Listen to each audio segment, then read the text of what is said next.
Paz e bem, meus irmãos e minhas irmãs. Estamos na quinta-feira, dia 4 de julho. Hoje a família franciscana celebra Santa Isabel de Portugal. Ela foi rainha, esposa e mãe, e depois que ficou viúva, ela se consagrou na Ordem Terceira de São Francisco.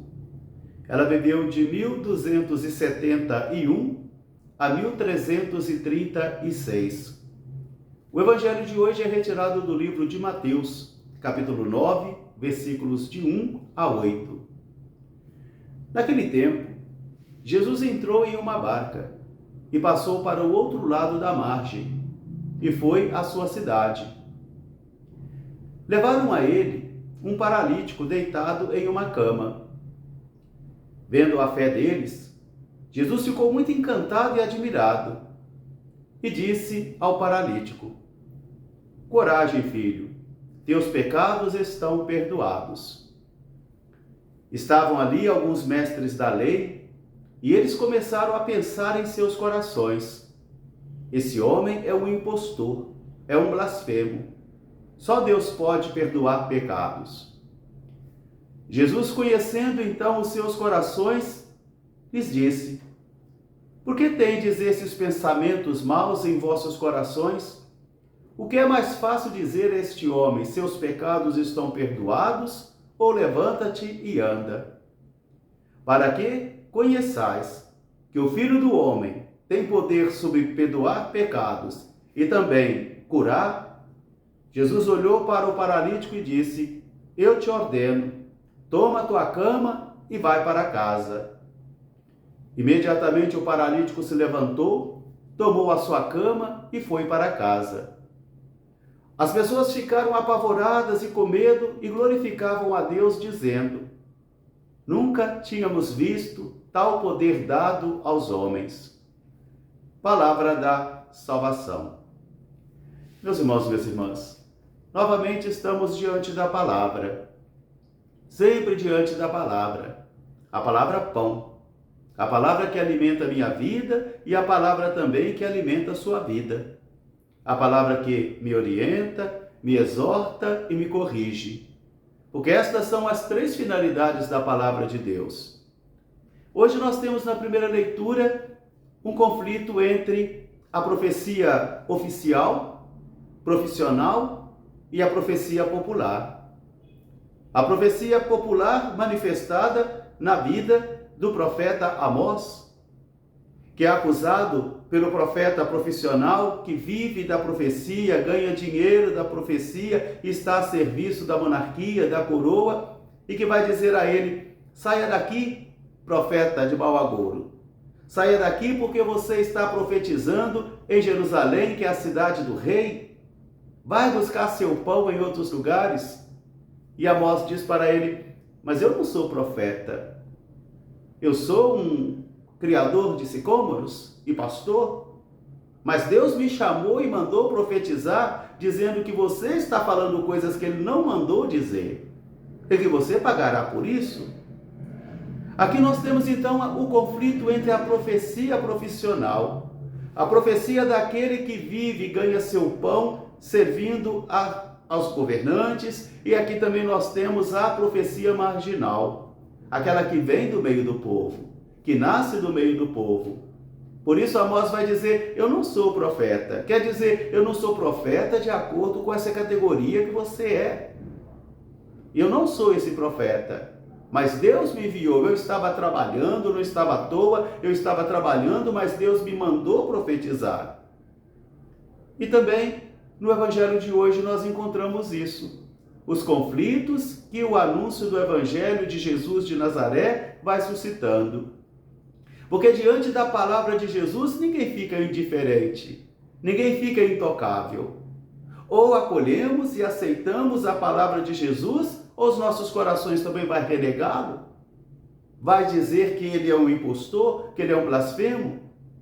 Porque aqui está acontecendo isso.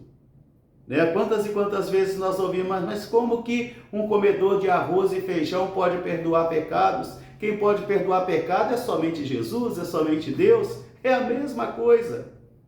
porque levaram a Jesus um paralítico deitado numa cama.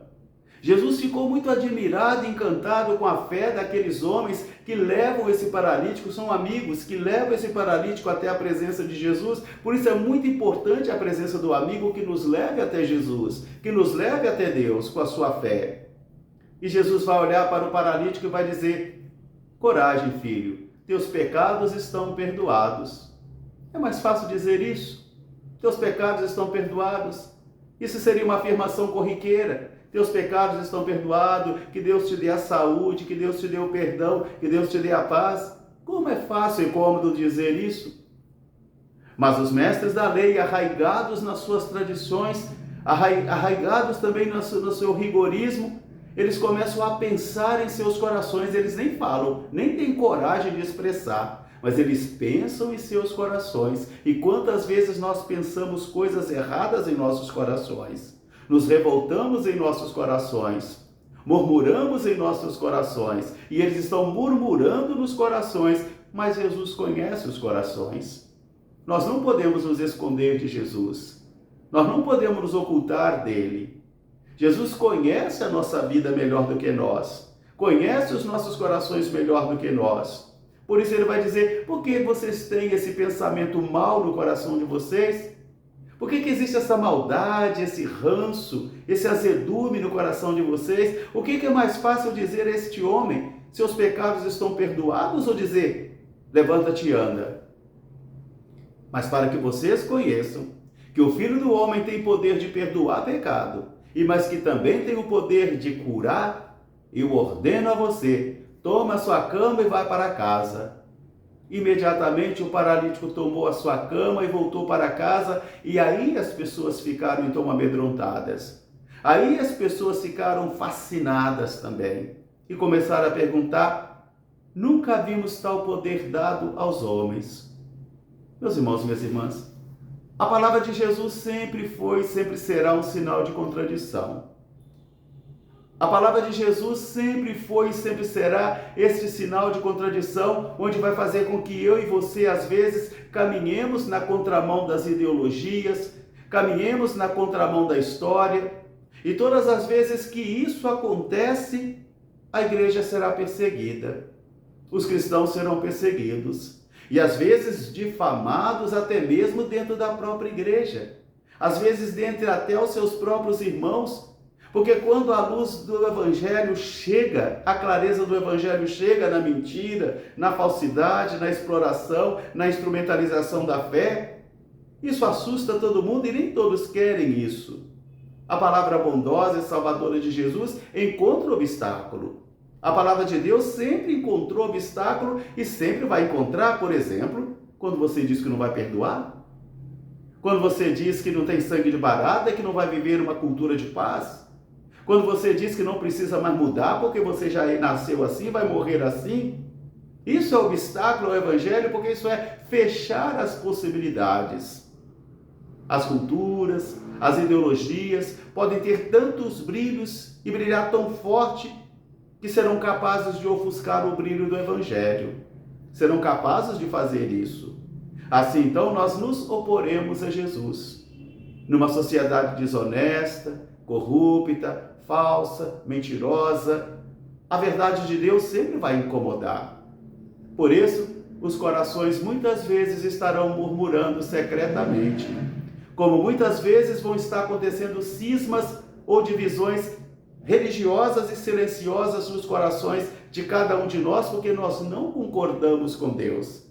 Achamos que Ele é exagerado, achamos que tudo tem que ser de acordo com a pauta de nossa vida, mas Jesus é o Senhor, Ele sabe o que é melhor para nós. Um grande fraterno abraço para todos, paz e bem, até amanhã se Deus quiser. Santa Isabel de Portugal, rogai por nós, paz e bem.